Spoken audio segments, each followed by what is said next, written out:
Buenas tardes, mi nombre es Mauricio Vila López y mi matrícula es AL065573 y en esta introducción para el proyecto del examen extraordinario de las introducciones a las ciencias sociales estaremos respondiendo unas preguntas en las cuales nos vamos a apoyar en los temas que se eligieron para este tema. Al finalizar de responder estas preguntas en el documento Word, tendremos que realizar un video que claramente es este, en el cual estaremos hablando de estas preguntas.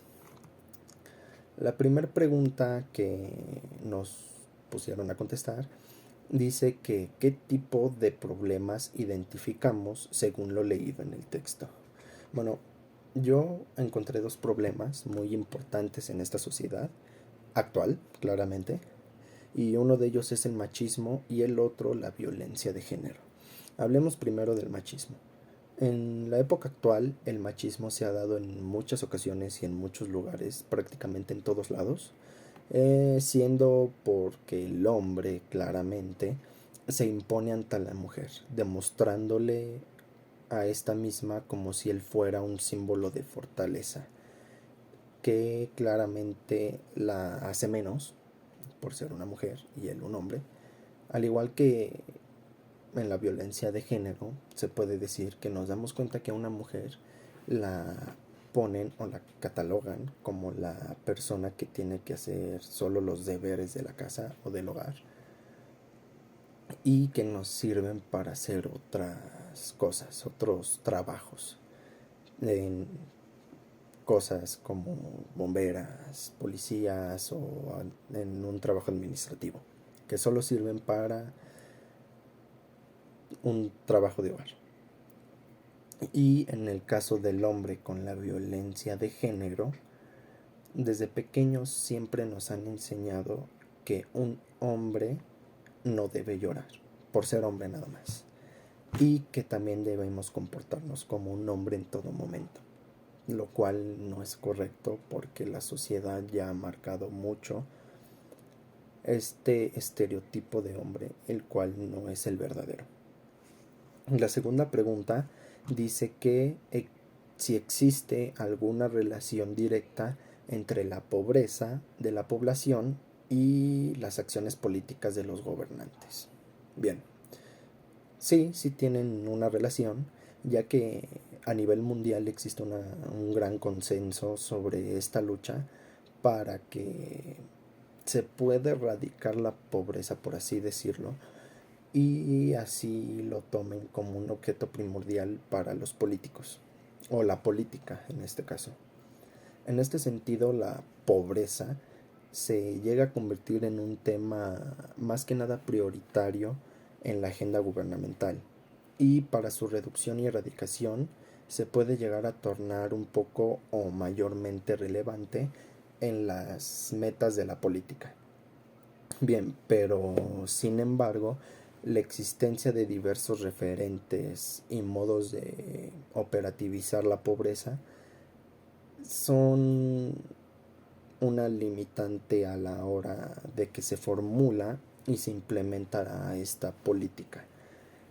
Pero en este caso la política puede diferir tanto este contenido como a la población con objetivo que se le va a catalogar como pobre.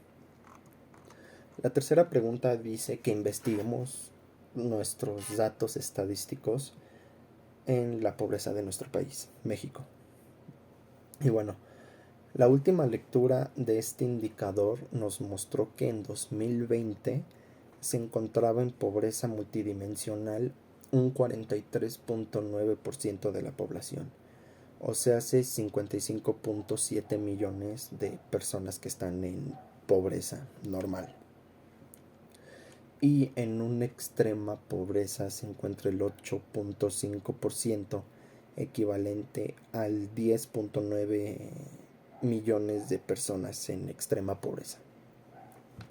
Pero el incremento en la carencia de acceso a la salud fue la que mostró un salto importante en 2 años de diferencia, porque pasó del 16.2% de la población en 2018 al 28.2% en 2020. O sea, hace 12% de incremento en la carencia de acceso a la salud.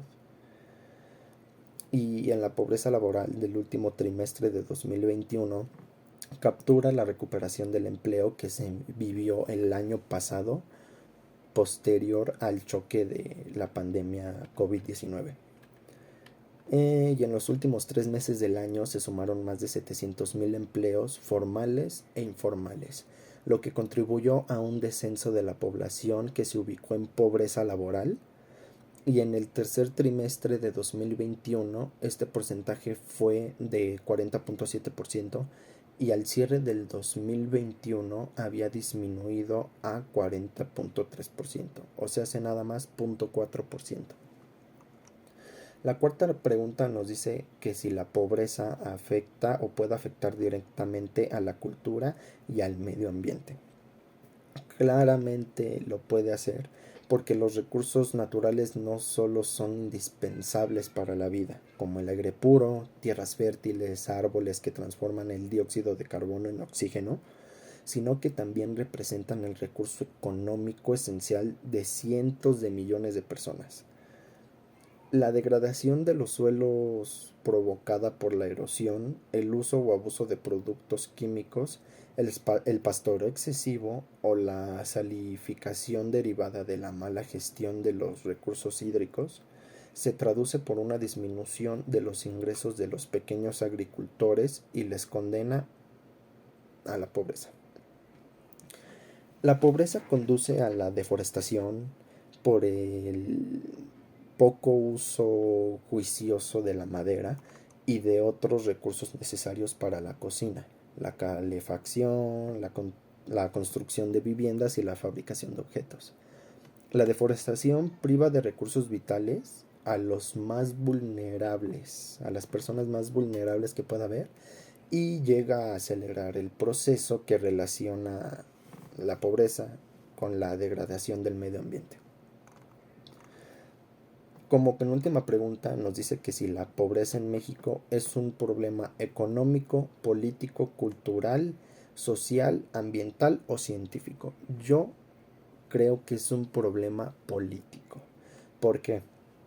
Porque se analiza que por el lanzamiento de la línea oficial de pobreza en México a partir de los años 2000 no ha resultado un instrumento útil para establecer una política más eficaz contra la pobreza, ya que una de las razones fundamentales ha sido que la línea fue establecida ignorando la discusión y la experiencia internacionales sobre pobreza que se han producido durante al menos ¿cuántas? 4 décadas en países del norte.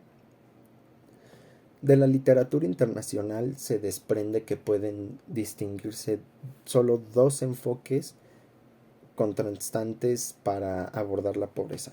Por un lado tenemos el enfoque de la canasta de bienes y servicios usados en Estados Unidos y por el otro está el de estándares relativos de la sociedad, que ha sido usado en la Unión Europea. Seleccionar uno u otro tiene repercusiones importantes en términos de conceptualización de la pobreza y de las políticas públicas, claramente, apropiadas para disminuirla.